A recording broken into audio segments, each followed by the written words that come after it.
আলহামদুলিল্লাহি রাব্বিল আলামিন ওয়াসসালাতু ওয়াসসালামু আলা সাইয়্যিদিল আমবিয়া ওয়াল মুরসালিন আম্মা বা'দ ফাআউযু বিল্লাহি মিনাশ শাইতানির রাজীম বিসমিল্লাহির রহমানির রহিম আসসালাতু ওয়াসসালামু আলাইকা ইয়া রাসূলুল্লাহ আসসালাতু ওয়াসসালামু আলাইকা ইয়া হাবিবাল্লাহ আসসালাতু ওয়াসসালামু আলাইকা ইয়া নাবিয়াল্লাহ ওয়া আলা আলিকা ওয়া আসহাবিকা ইয়া নূরাল্লাহ। আলহামদুলিল্লাহ আজ্জা ওয়াজাল আমলের বুনিয়াদ অনুষ্ঠান নিয়ে আরও একবার আপনাদের নিকট উপস্থিত হয়েছি। এই অনুষ্ঠানে আমরা বিভিন্ন আমল করার পূর্বে কিছু ভালো ভালো নিয়ত সম্পর্কে আমরা শ্রবণ করছি। আজকের পূর্বে আমরা নিয়তের গুরুত্ব সম্পর্কে জানলাম যে হাদিসে মুবারাকায় রয়েছে ইন্নামাল আমালু বিন্নিয়াত, অর্থাৎ আমলের ভিত্তি হচ্ছে নিয়তের উপর। যেভাবে নিয়ত হবে সেভাবেই এটার প্রতিদান ওই ব্যক্তি পাবে। যে কোনো ভালো কাজের পূর্বে ভালো ভালো নিয়ত করা খুবই গুরুত্ব এবং তার ফায়দা এর উপকারিতা রয়েছে। আমরা এই অনুষ্ঠানে ভালো ভালো নিয়ত সম্পর্কে জানি, যাতে করে আমরা যে কোনো কাজ করার পূর্বে ভালো ভালো নিয়ত করে নিতে পারি। নিয়ত করাতে কোনো কষ্ট নেই, তবে এই নিয়তের কারণে সওয়াবের মধ্যে আলহামদুলিল্লাহ সওয়াব আল্লাহ তাআলা এর দয়ায় সওয়াবের মধ্যে বৃদ্ধি চলে আসে। আলহামদুলিল্লাহ আমল এর সাথে নিয়ত থাকার কারণে আমলের সওয়াব আরও বৃদ্ধি হয়ে যায়। যেখানে আমল এর সওয়াবও পাবে, সেখানে ভালো নিয়ত করার কারণে ভালো নিয়তের সওয়াব পাবে। এই পর্বের পূর্বে আমরা উজু এর পূর্বে ভালো ভালো নিয়ত এবং উজুর কিছু উপকারিতা সম্পর্কে আমরা জেনেছি এবং উজুর মধ্যে কি কি নিয়ত করা যায় তা সম্পর্কে জেনেছি। আজ আমরা এই অনুষ্ঠানে মসজিদে যাওয়ার আগে কি কি নিয়ত করা যেতে পারে ওই সম্পর্কে কিছু মাদানী ফুল গুরুত্বপূর্ণ পয়েন্ট শ্রবণ করার সৌভাগ্য অর্জন করব। এর পূর্বে আসুন আমরা নবী পাক সাল্লাল্লাহু তাআলা আলাইহি ওয়াসাল্লামের উপর দুরূদ শরীফ পাঠ করার ফজিলত শ্রবণ করব।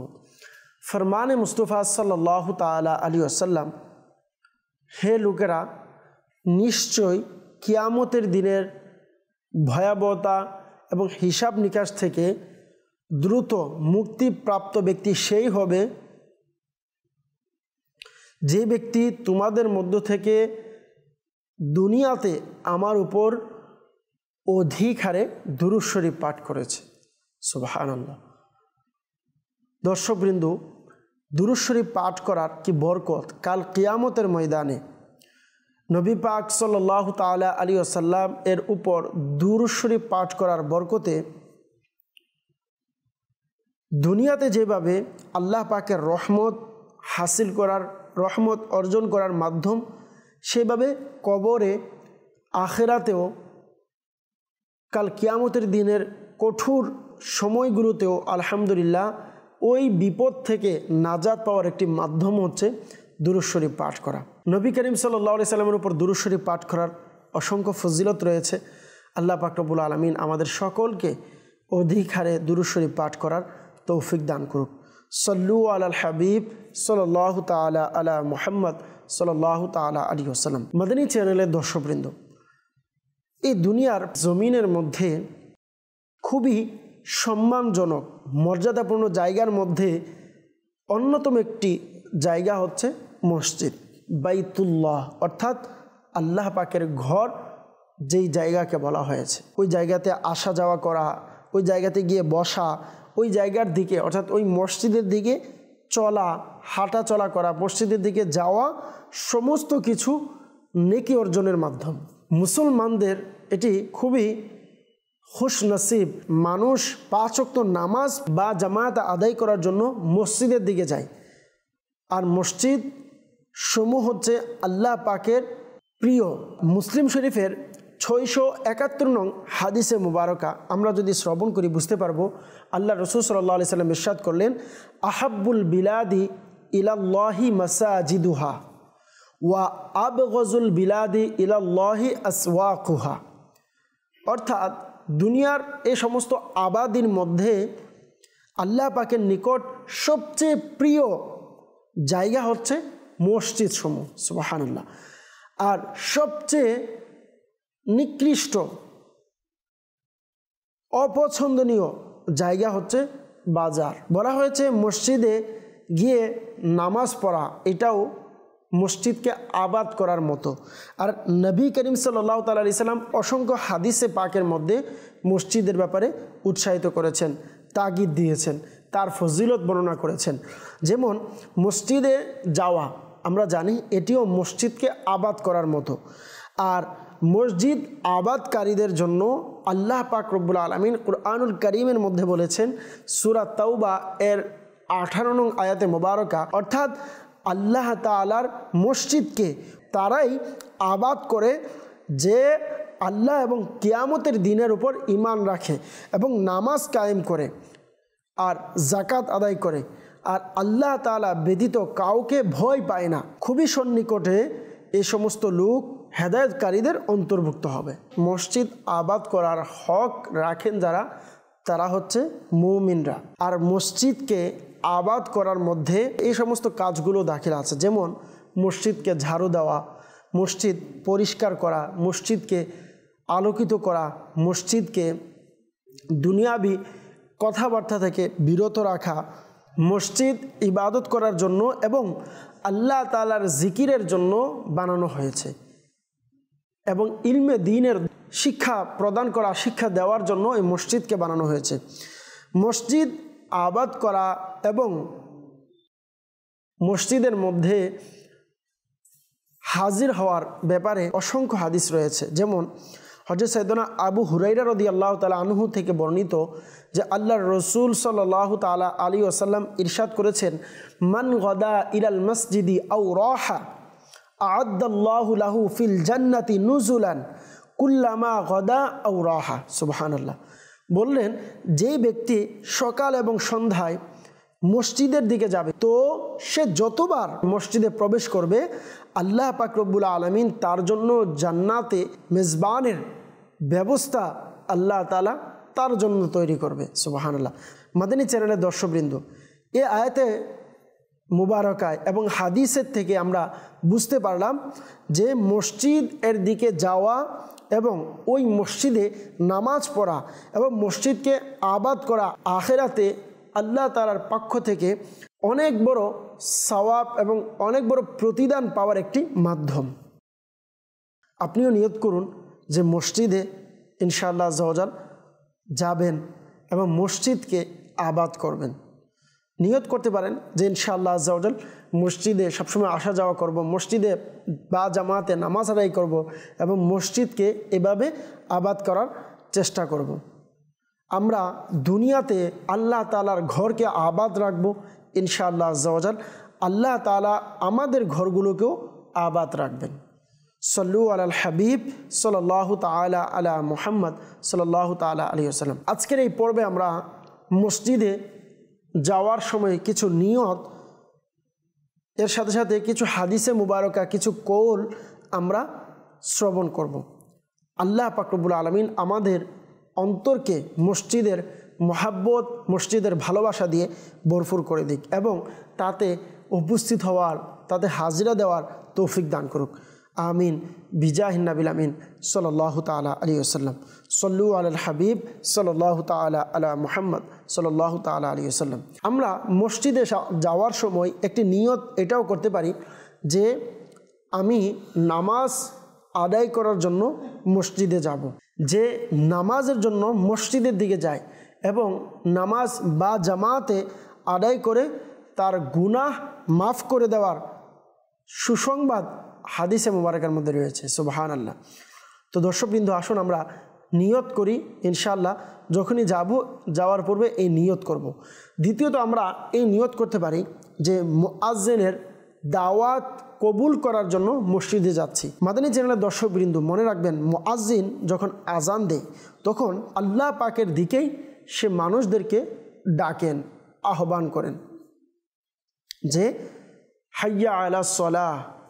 তোমরা নামাজের দিকে আসো, হাইয়া আলাল ফালাহ, তোমরা কামিয়াবির দিকে আসো।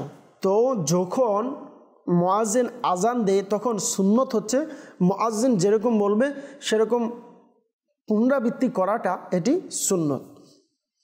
এটা একটি আজানের উত্তর।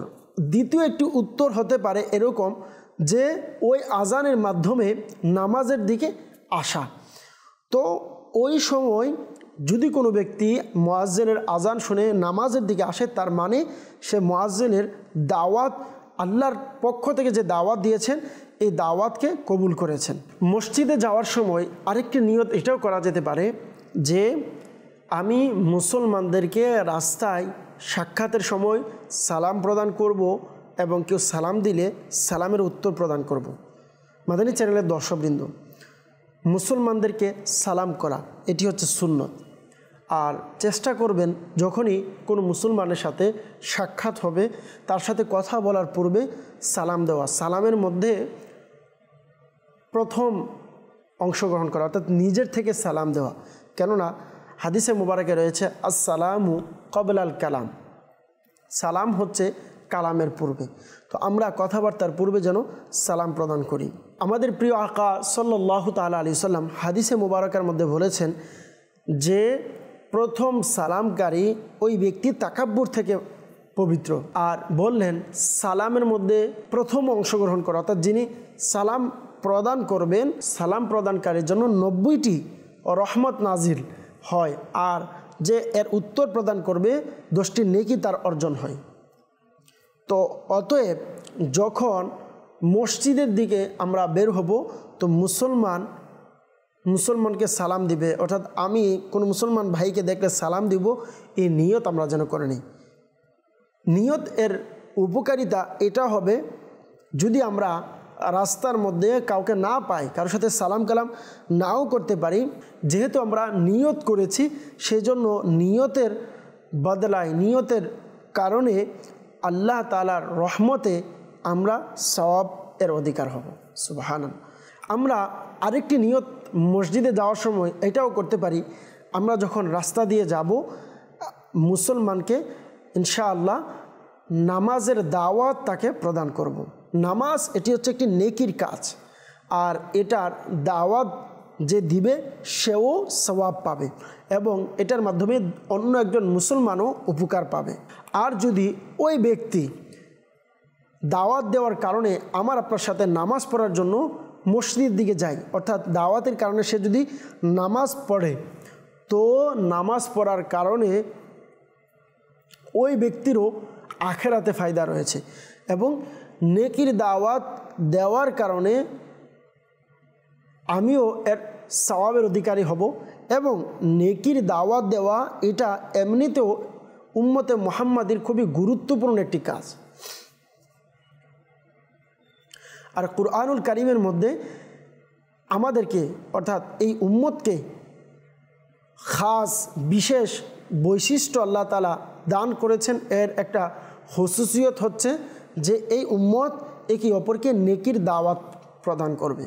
আর নেকির দাওয়াত দেওয়ার ব্যাপারে আহাদিসে মুবারাকে অসংখ্য ফজিলত রয়েছে। আল্লাহ রাসূল সাল্লাল্লাহু আলাইহি সাল্লামকে আরজ করা হলো মানুষদের মধ্যে কারা উত্তম। আল্লাহ রাসূল সাল্লাল্লাহু আলাইহি সাল্লাম ইরশাদ করলেন, আল্লাহ পাককে অধিক ভয়কারী, আত্মীয় স্বজনদের সাথে আত্মীয়তা সম্পর্ক অটুটকারী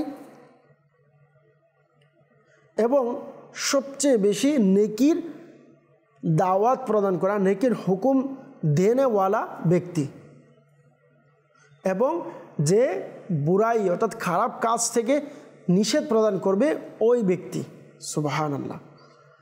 মাদানী চ্যানেলের দর্শকবৃন্দ, এইভাবে অপর হাদিসে মুবারকে রয়েছে, আমরা জানি যে মসজিদে যদি আমরা যাওয়ার সময় মানুষদেরকে নেকির দাওয়াত প্রদান করি, হাদিসে মুবারকে রয়েছে যে আলহামদুলিল্লাহ এক একটি শব্দের বিনিময়ে আমার আপনার আমল নামায় এক এক বছরের নফল ইবাদতের সওয়াব আল্লাহ তাআলা প্রদান করবেন।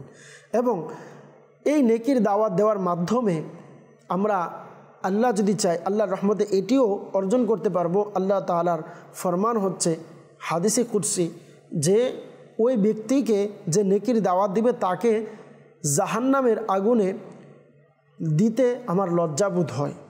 সুবহানাল্লাহ। তো এই ফজিলত আমরা অর্জন করতে পারবো। আর আমরা মসজিদে যাওয়ার সময় আরও একটি নিয়ত আমরা করতে পারি যে মসজিদে প্রবেশ করার সময় ডান পা প্রবেশ করাবো এবং বের হওয়ার সময় বাম পা দিয়ে বের হব। এটা সুন্নতের আমল করার নিয়তে, সুন্নতের অনুসরণ করতে গিয়ে আমি এভাবে করব।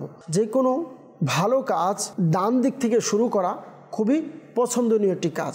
নবী করিম সাল্লাল্লাহু তাআলা আলাইহি ওয়াসাল্লাম খানা খাওয়ার সময়, কোনো কিছু নেওয়ার সময়, কোনো কিছু দেওয়ার সময় ইত্যাদি সময়ে ডান হাতকে ব্যবহার করতেন আর এটিকে পছন্দ করতেন যে ডান হাতে কোনো জিনিস আদান প্রদান করা এটি আমার পছন্দ, অর্থাৎ আল্লাহ রাসূল সাল্লাল্লাহু তাআলা আলাইহি সাল্লামের পছন্দনীয় কাজ। ডান দিক থেকে শুরু করা এটি আমরা বুঝতে পারলাম যে আল্লাহ রাসূল সাল্লাল্লাহু তাআলা আলাইহি সাল্লামের খুবই পছন্দনীয় একটি কাজ। আল্লাহ তাআলা আমাদেরকে আমল করার তৌফিক দান করুন। এভাবে আমরা মসজিদে যাওয়ার পূর্বে এটাও নিয়ত করতে পারি যে মসজিদে প্রবেশ করার সময় আর বের হওয়ার সময় আমরা যে দোয়া রয়েছে নির্দিষ্ট, এই দোয়া পাঠ করব। মাদানী চ্যানেলের দর্শকবৃন্দ, দোয়া পাঠ করাটা এটি খুবই গুরুত্বপূর্ণ একটি বিষয়। এটি পাঠ করে নেওয়া চাই। যেভাবে আমরা শুরুতেই শুনেছি যে যদি কোনো কাজ সত্য অন্তরে করার ইচ্ছা পোষণ করে কিন্তু সে করতে পারল না, এরপরেও নিয়তের কারণে সেই ব্যক্তি সওয়াব পাবে। সুবহানাল্লাহ। তো অতএব যখন মসজিদে যাওয়ার পূর্বে এই দোয়াগুলো আমরা পাঠ করব, পাঠ করার নিয়ত করে নেব ইনশাআল্লাহ আজ্জা ওয়া জাল। এই নিয়তের বরকতে আমরা কাজ করার সৌভাগ্য অর্জন হবে এবং এই কাজগুলোকে নিজের দৈনন্দিন কাজে অভ্যস্ত করার একটি ব্যবস্থা হবে নিয়ত করার মাধ্যমে। মসজিদে প্রবেশ করার সময় এই দোয়া পাঠ করুন, আল্লাহুম্মা ইফতাহ লি আবওয়াবা রাহমাতিক, অর্থাৎ হে আল্লাহ পাক তুমি আমার জন্য তোমার রহমতের দরজা খুলে দাও। সুবহানাল্লাহ। আর মসজিদ থেকে বের হওয়ার সময় এই দোয়া পাঠ করুন, আল্লাহুম্মা ইন্নী আসআলুকা মিন ফাদলিক, অর্থাৎ হে আল্লাহ পাক আমি তোমার দরবার থেকে তোমার দয়ার প্রার্থনা করছি। যখনই মসজিদে প্রবেশ করবেন অবশ্যই এই দোয়াগুলো পাঠ করবেন, বের হওয়ার সময় এই দোয়া পাঠ করবেন। মসজিদে যাওয়ার পূর্বে এই নিয়ত করা যেতে পারে যে ইনশাআল্লাহ আজ্জা ওয়া জাল আমি মসজিদের পবিত্রতা পরিচ্ছন্নতা রাখব, আমি মসজিদের খেদমত করব, এই নিয়ত করা যেতে পারে। দর্শকবৃন্দ, সাধারণত মসজিদ পবিত্রতা করার জন্য, মসজিদকে পরিচ্ছন্ন রাখার জন্য আলাদা মানুষ রাখা হয়, কিন্তু যখনই সম্ভব হয় সওয়াবের নিয়তে আমাদের প্রত্যেকেরই পবিত্র করে পরিষ্কার পরিচ্ছন্ন করে সওয়াবের অধিকারী হওয়া খুবই ইম্পর্টেন্ট একটি বিষয়। আপনার যদি অন্তরে নিয়ত থাকে আর আল্লাহ যদি চাই এই নিয়তের বরকতে আপনি মসজিদের খেদমত করার সুযোগ পেয়ে যাব। সল্লু আলাল হাবিব সাল্লাল্লাহু তাআলা আলা মুহাম্মদ সাল্লাল্লাহু তাআলা আলাইহি ওয়াসাল্লাম।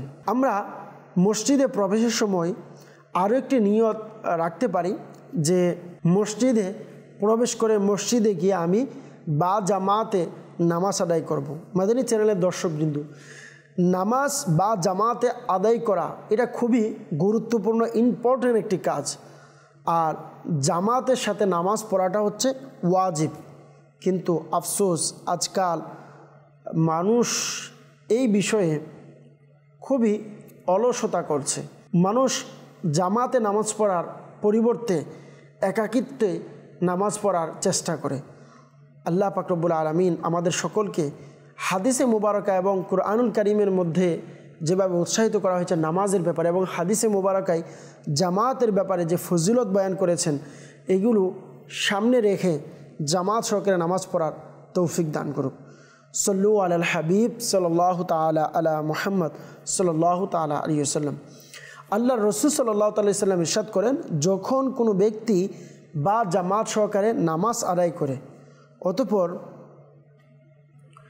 নিজের প্রয়োজনীয় জিনিস আল্লাহ পাকের নিকট সে প্রার্থনা করে, আল্লাহর কাছে চায়, তো আল্লাহ পাক রব্বুল আলামিন এই কথা থেকে, এই বিষয় থেকে লজ্জাবোধ করে যে বান্দার যে হাজত আছে সে হাজত পূরণ করার পূর্বেই সে ওই জামাত থেকে অর্থাৎ ওই মসজিদ থেকে ফিরে যাবে। এটি আল্লাহ তাআলা লজ্জাবোধ করেন যে বান্দার তার হাজত পূরণ করার পূর্বে সে ফিরে যাবে। সুবহানাল্লাহ।